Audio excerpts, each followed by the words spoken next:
Sugar-Coated Murder is proud to be a part of the Oracle Network.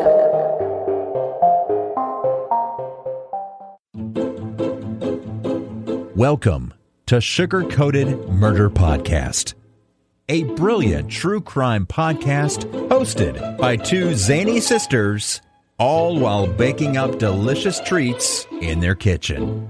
Here are your podcast hosts, Karen Devaney and Ann Varner.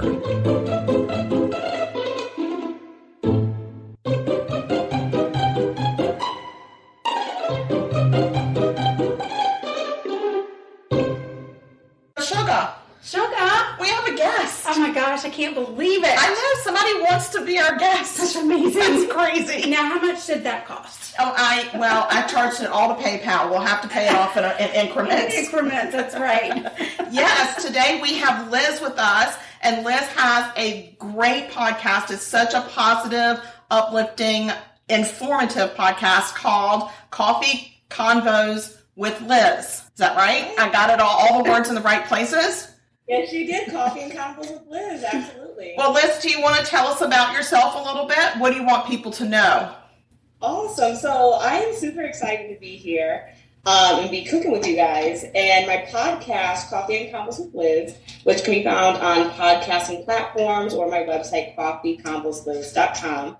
And I talk with friends, leaders in the community, and just really anyone who's really great at having conversation about politics, wellness, activism. And it's really a safe space to talk about positivity, to really talk about issues that are important to people, as well as connecting people with resources. So that's pretty much it. So if you want to be on the podcast, if you have a message and you want to share it, message me, reach out to me. Yeah, I've seen a couple of your episodes, a lot of your episodes. I've actually gone on and watched you live stream, which I really enjoy doing. And so you've had a lot of really interesting guests, and it's a wide variety. I like the diversity of the different guests that you have. So it's not all just kind of people that just have one message. So that's kind of interesting. So Absolutely. yeah. Well, today what we're going to do with Liz, because she's going to slay in the kitchen. Yay, Liz. We're actually doing apple pie tacos. What? I know. It looks fun. I think it's going to be pretty easy, I think. Liz, I will tell you that I shortcutted my taco shells. I don't know if it's going to make a difference. We'll see. I actually baked them in the oven. I was trying to be a little bit healthier. I know. I turned a muffin pan over. That was so smart. Well, it's not because I came up with it on my own. The only thing is the sugar. You know how when you fry them, you coat them in sugar and cinnamon? The sugar and cinnamon doesn't stick the same way it does when you fry them. Oh, yeah. So, I mean, if you want it coated with cinnamon sugar, I would fry it. I was just trying to shortcut it today just because it's been a crazy day. I was fighting with technology. We were fighting with technology. We were. So we don't always win, but tonight we overcame. Yes, tonight looks like we're winning so far. But yeah. And while the two of you are slaying in the kitchen, we're just going to casually talk about a murder. I know, and Liz is the one that sent us this murder case. Yes, as we're slaying in the kitchen, we're going to talk about somebody else that got slayed. Yeah. We're going to talk about the disappearance of Jennifer Dulos. And she is from Connecticut. Yes. Is her town, was she close to where you live or far away? So it wasn't that super far. So a lot of the places mentioned are places that I've either like towns that I've been to, but it's not super far. So it wasn't like that was distant. Like Connecticut is relatively small. Yeah, it is. So yeah, like it's small. So like these are all, everyone kind of I think felt connected because one, it's Connecticut and nothing happens here. And like, you know, like in Connecticut, like you always have to travel somewhere to, you know, so people are familiar with these towns. Right. And you just don't associate this level of crime with, you know, these areas. Right, right. And this was a big one. This was back in May of 2019. She disappeared and she's never been found. Mm-hmm. Has there been a lot of coverage? There was at the time, like everyone kind of was like, okay, like what happened? Where is she? And it was an interesting story, especially, which I'm sure we'll get into, around when her husband committed suicide. Because that was a big shocker. Yes, and it was like, he's dead, he's alive, he's back, he's dead. And it was this weird real-time event of like, what is going on? Right, yeah. I did see some stuff in an article that I pulled up. Anne's in charge of doing the research for the murder because I'm doing the cooking.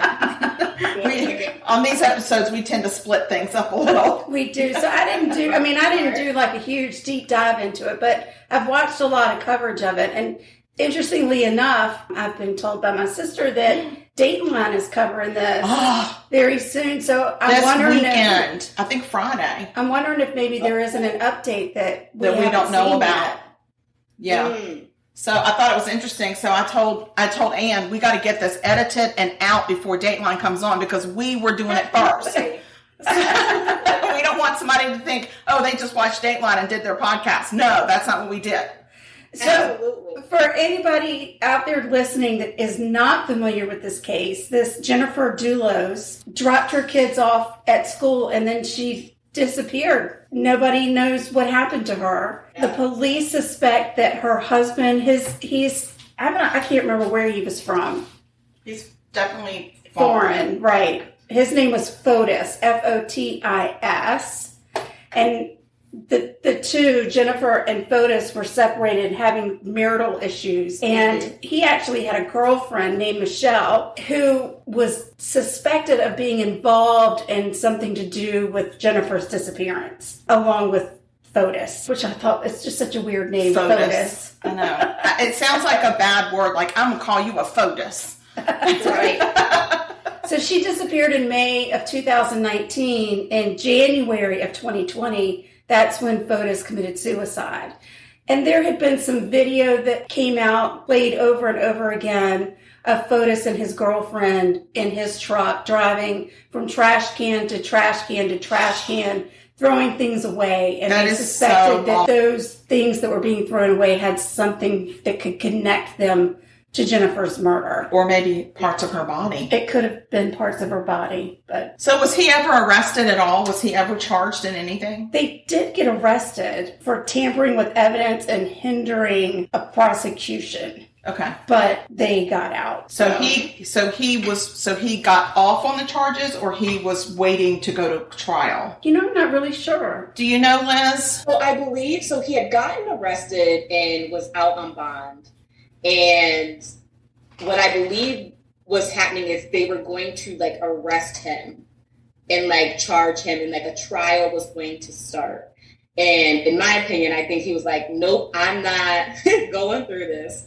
So then that's when he, I believe, was it like carbon monoxide poisoning? Like he was in his garage and tried to commit suicide. Right. Or committed suicide. Right. So January of 2020, they did arrest him for capital murder and kidnapping. So he must have been out on bond when he committed suicide. Correct. But they've never discovered any piece or part of Jennifer anywhere. That's horrible. Just like the bloody rags or things like that. Right. They did set his bond at $6 million. Oh my gosh, and he was able to bond out? He was able to bond out, and he was due to return to court in February. Wow. So I guess he decided to. And they had kids, right? They had children? I think there was like 4 of them. Yeah, 4. I think 4. And they were separated when she disappeared? I don't think that they had been officially divorced. I think that they were separated. Were they living in separate residence? Yes. Okay. And it was a very contentious divorce. Right. Very wealthy neighborhood. They had a lot of money. He was a contractor. Okay. It seems like she worked at one point, but was maybe not working at the time of her death. A presumed death. I guess I need to say that because they never found her. Yeah, because they've never found her. I guess that's why the fiance, or the girlfriend, or whatever she is. I just needed to say that word. That's all. But the chick, I guess that's why she's never gone to trial, because no body, no crime. Correct. And now their prime suspect is gone. And their prime suspect is gone. So, I mean, who are you going to even say? Well, they could still, if they could prove that she was an accessory, they could still prove it. I mean, if they could prove it, they could still charge her. Right. But I guess they're having trouble charging her. They know a crime was probably committed, but what was the crime and where is this lady? Right. So when he committed suicide, he hooked up a vacuum cleaner hose to the car, and that's how he committed suicide, carbon monoxide poisoning. He was 52 when he died. That's very creative. And he did leave a suicide note that said, I refuse to spend even an hour more in jail for something I had nothing to do with. That was his suicide note. Well, sometimes murderers don't tell the truth. I love my children, nothing. No, I'm sorry, children, I have to do this. I can't live under the scrutiny. Children, who are they? I don't know. Oh, that's really sad. That's a sad situation. I guess there's not, if this happened back when? 2020. So she disappeared in May of 2019. Okay, wow. And then 2020, which was a horrible year for everybody. He committed suicide. It was like this timeline, and it was almost like, because they were tracking him. Yeah. And because he was out on bond. And so some article was talking about the timeline, and so the girlfriend, they had called her because she was, I guess, said she was following Foytis to his bond office. I guess they were having a bond hearing, and then she was like, "Oh yeah, I'm following Foytis. We're over there," and they're like, "No, his tracker says he's at the house." So there was some lies even going on about that. That seemed suspect. So it was almost to me like. He was like, okay, I need you to pretend you're going there, but make sure you come back and get me so I don't die, type of thing. That's how I decided to have a conspiracy theory about. Right. Well, and they do a lot of cell phone tracking and things, but I've seen many cases where the accomplice has the phone while the person's out committing the crime, so that you can't tell that person was ever with the victim. Because there's no cell phone data. And, I mean, these people seem to have pulled it off, unfortunately. But I just feel so sorry for those kids. They don't have their mom, they don't have their dad, and they don't have any answers. Exactly. And there were 5 of them. There were 5 children. Oh, wow. And they now live with relatives of hers. Good. So that's good. That's good. But, they're without either parent. Yep. And the girlfriend, I guess, has not been helpful in the least. Oh. She's not offered any insight. Well, there's a shocker. Right, she has no incentive to. She's got nothing to say. She's probably moved on and has another boyfriend. Oh, I'm sure of it. All right, Liz, where are you on your apples? All right, so they are bubbling. They're getting soft. They're bubbling. Mine are too. How's yours doing? They're bubbling. How do I work the timer? Hit timer. I know. I can't figure out anything. So I think they have about 8 minutes before they're soft. What do you think? Are yours about? About there. I think another 5 to 8 minutes they'll be there. Okay, we can test them. And then do you want to do your shells? Yes, I need to get them in. Let me see. I'm going to turn on my oil a little hotter. Nope, that should be good. So I'm going to try mine without the cinnamon sugar on the outside. Okay.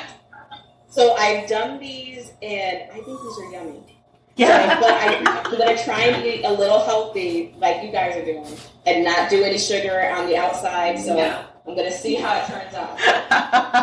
Yeah. All right, so I got my first shell. It's in. It's frying it. Okay, so I'm just going to go over the recipe for people that are listening to let them know what we've done so far. And this is a recipe that I found somewhere on Instagram, and then I took a picture of the recipe, and poor Liz, I sent her the picture of the recipe. It cuts off more than half the recipe. Oh, no. So I was like, we're just going to guess. We're just going to guess at this. And she's such a trooper. She's like, okay. All right. I don't even know where it came from anymore, because the side of it just says yum. So what we've done is we've taken flour tortillas, or you can do corn tortillas. It doesn't matter which ones. The way that the recipe calls is for you to get the flat tortillas and to fry them in oil. Notice I said oil. You I've been did. practicing all day You did saying very oil. well. So you put, no, I almost did it. I almost said the wrong word. So you put them in your oil and you fry them up. And there's a specific way to do it if they're flat and you want them folded into tacos. That's why I was a little bit intimidated. So the way that I did it was I just flipped, I flipped over a muffin tin and I went in between the indentations and just took these little flower street tacos that I bought and set them in there and then put them in an oven on 375 for about 8 to 10 minutes. It might have been 12 until they start to brown. So however you do your taco shells, when you have them hot, you put them you roll them in a concoction of cinnamon and sugar, and you make a cinnamon sugar however you want the ratios to be. Right. But it needs to be a half a cup is what they said. I did not use the full half cup. But you roll them, or I put them in a baggie and shook them very gently. So to coat them. It didn't stick well to mine because there's no oil. There's no oil. If you have oil, it'll coat it a lot. But if you bake them, then you're not going to get very much of a coating. But I think you get a little bit of a flavor in there. Right. What you also do is you cut up 4 to 6 apples. I used Honeycrisp. I used 3 Honeycrisp, and then I threw in 1 Granny Smith just to give it a little bit of tartness. You put that in a pot and you put a half a cup of water in there and 2 teaspoons of cinnamon and a half a teaspoon of nutmeg. And you put that in your pot with a half a cup of sugar. And then you mix it all together and then you put it on medium heat for about 10 minutes. And it's going to bubble. I put it on high first so I could get it rolling, and then I turn it down. And that gets them soft.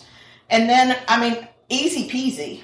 Mac and cheesy, but we're having apple taco-y. Then you just spoon it in there. You spoon the mix into the taco. Oh. Like, how fun is that? That is so fun. You can top it with ice cream. Yum. Cool Whip. Yum. Ready Whip. Yum. Or homemade whipped cream.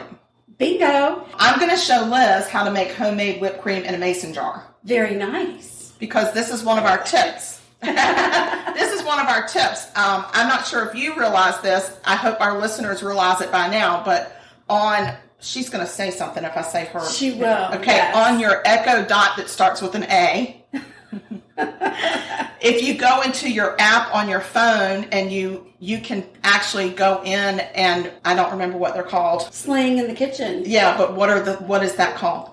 Oh, she's already. Here's your reminder. She's reminding me to take the trash out, even though I specifically requested that she not remind me to take the trash out. Yeah, tonight. She's got a mind of her own, doesn't she? She's very stubborn. Golly day, there she goes again. She is something else. She's got an attitude. She does have an attitude. She knows we're talking about her. You can go on and you can download Slaying in the Kitchen, and you can ask a person every day to play your Slaying in the Kitchen. And you will get a tip from me or Ann on just like tips on measuring things, just tips and tricks and shortcuts on the A word for your kitchen. And it could be, so this was one of the things that we actually put on there is how to make whipped cream in a mason jar. Yes. I'm going to go get my ingredients. And while she's doing that, I'm going to go. All right. Going back to the disappearance of Jennifer, just a little bit of background on Fotis. We call him Fotis, and you call him Fotis. So I'm sure you're right, and we're completely wrong because we never get the names right. But he is originally from Turkey and was raised in Greece. And Jennifer and Fotis met at Brown University in Rhode Island. I think it was like 2017 when they got together and got married. And she was a very well-known author. She was a writer. She had a blog that a lot of people followed, a mom blog. She had 2 sets of twins. So that's the first 4. And then they had another baby. Then they had another one they added on that wasn't enough. Right. Wow. So 2 sets of 5 twins. of them. And she's actually from a very prestigious family. She's from New York originally. And they have been going through a very bitter divorce and child custody battle she found out that he had been seeing other people. And that's bad. You can't do that when you're married. You can't. You're not supposed to. It's very bad when you do that. It makes the other person very angry. It does. And bitter. Just a little bit. Yeah, and so that's how you get a contentious divorce. You're supposed to divorce first and then go find your other person. Right. But he did it in the wrong order. Okay, Liz, what I have is one mason jar that I put in the refrigerator and I got it cold. Okay. But you don't have to. But it's just a thing I do. It's just a thing. All right. Okay, I have heavy whipping cream. Okay. Okay, I'm going to pour heavy whipping cream, and I'm not even going to measure. This is a half pint. I'm probably going to pour half of it in there. But that's the nice thing about doing this in the mason jar is you can do it for just yourself if you want fresh whipped cream. It's so easy. You can turn it off. Turn it off. Yeah. I'm going to pour about half in there. See? And then I'm going to add to it about 2 tablespoons. Oh, hi. Holly, say. Glasses don't work either. About 2 tablespoons. It's sad. 2 tablespoons of powdered sugar. Okay, let me get the powdered sugar. And I love powdered sugar because it goes all over my kitchen, or my sister's kitchen, not mine. All right, how much powdered sugar? I did 2 tablespoons. Okay. If I don't measure, is that bad? No, not at it's all. an eyeball situation. You really are going to do it more to taste. Some people don't put any powdered sugar in their whipping cream. I think like that's that. godlessness. Yeah. Because that's just milk. All right, I got it in there. Okay, now, is this our good bottle? That's the good bottle. That's there. the good bottle. Yeah. Okay, now I'm going to do a half teaspoon of vanilla. This is also optional. You don't have to measure. You can eyeball it. It doesn't take a lot of vanilla. It's what I would call a titch. And I'm going to show you, this is our kilo vanilla in the process of fermenting. And we make this ourselves and we sell it. Okay. Yeah, it's homemade and we make ours with bourbon. A lot of vanilla is made with vodka. We like bourbon, so we use it. But vanilla extract it's made with alcohol and vanilla beans. Okay. We use our favorite bourbon because we like to drink it. So I'm gonna put a little bit of that in there, just a little bit of vanilla. I did a half teaspoon. You can do a quarter. You can do a full, whatever your little heart's desire. And I'm just going to say that you don't have the kilo vanilla, so yours isn't going to be as good, but that's okay. Listen, I saw that kilo vanilla. I was like, I'm missing out. I know what I'm putting on my Christmas. I'm going to do this. Don't take it down low. Don't go Don't go the low one. Right, let's go with that. Yeah, we go high. We go out to the side and get those bat wings that we all grow. Yeah, it's good for my shoulder because I've had shoulder surgery, so it's good for my shoulder. Yeah. That's funny. Yep. I mean, who knew this could be such a workout? Liz, tell us a little bit more about yourself. Are you originally from Connecticut? So I have been in Connecticut, born and raised. I spent some time down south in South Carolina. What? Well, I'm sorry, North Carolina. But I was little, Brevard, North Carolina. Okay. I was there 3 to age 5. I was super little. Then came up here and have been up here. Been a Connecticut girl. New England through and through. You don't have any accent. Do people in Connecticut have really thick accents normally, or just no accent? So some people say that we have an accent because we just talk different than everyone, how we pronounce. Now, our accent in Connecticut isn't like Boston or New York as pronounced. Okay. And we don't have a cool accent. Yeah. So we're just like New England. Yeah, because people can understand you, though. Yes. Everybody can understand. I would say that your accent is a clean accent because everybody can understand what you're saying. You don't need subtitles. Yeah, I'm sure people probably need subtitles with us sometimes, especially when I say things like oil or diaper, things that are not real words, but it's okay. And then I make up words. That's funny. Yeah. How did you get into podcasting? So I've been involved in politics, and I ran for office a couple times. That's so exciting. Yeah, really love the whole concept of politics, and so politics are really big where I live in my town, Waterbury, and so like that's how you meet people. Like it consumes everything. Even if you're not into politics, it's just important and it makes its way into the conversation. So people would always talk about like, oh my God, did you hear this debate they had on the radio and blah blah blah. I'm like, no, I'm at work. It's the middle of the day. Yeah, exactly. Right? So I'm like, you know what? I want to podcast and give people an opportunity to participate in some of those conversations after, they've been played. And so it started out, I just wanted it to be about local politics.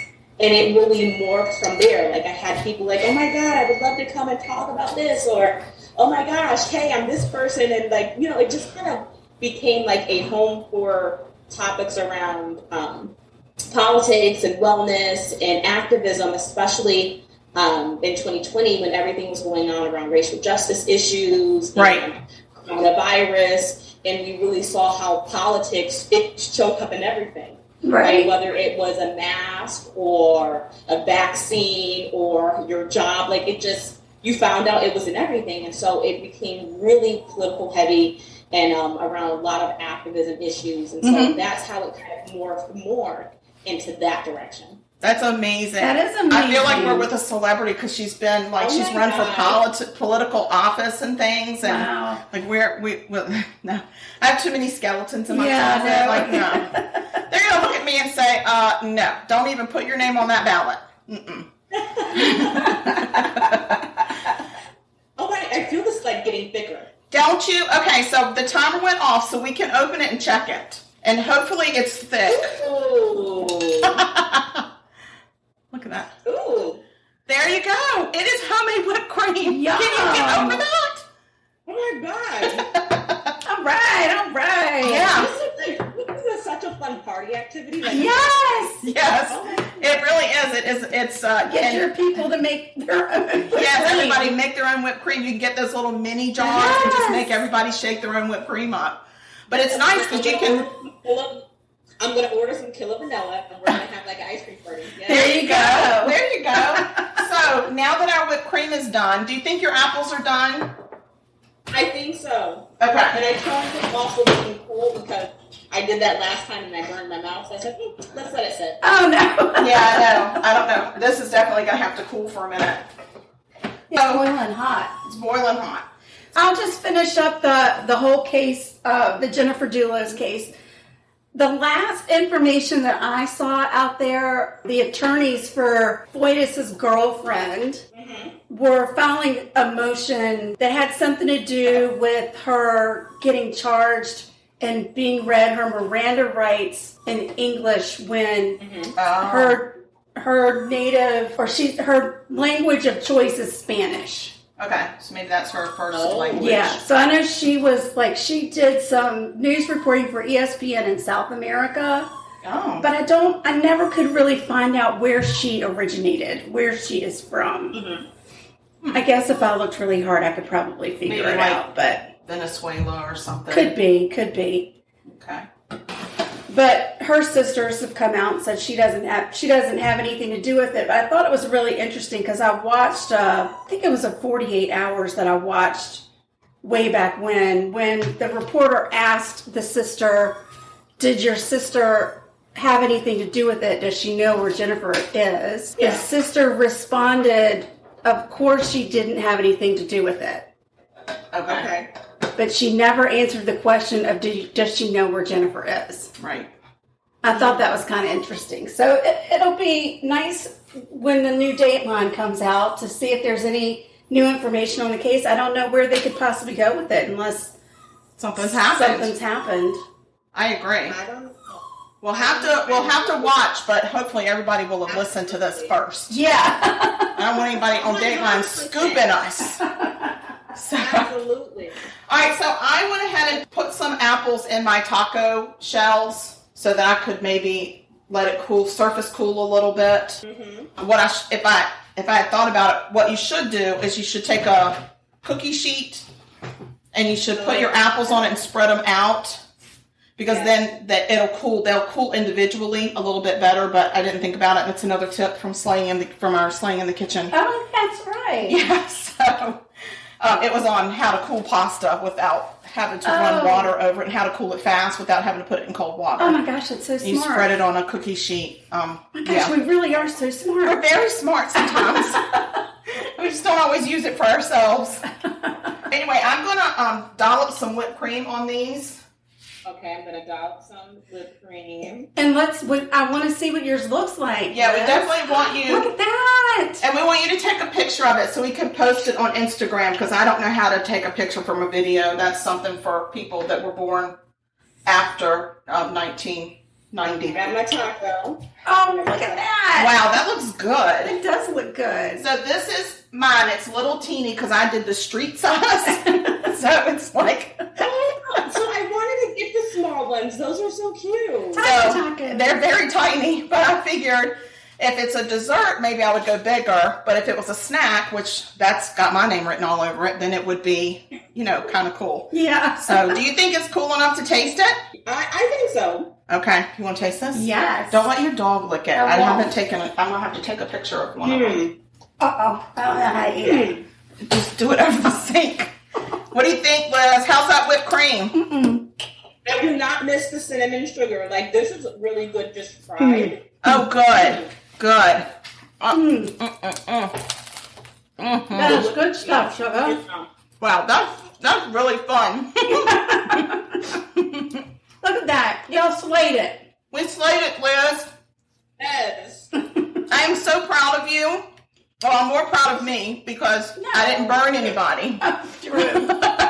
But we really appreciate that you came on with us. Tell us again how people can find you on social media and follow you, and everybody better follow you because they're missing out. If they're not following you, they're not one of the cool kids.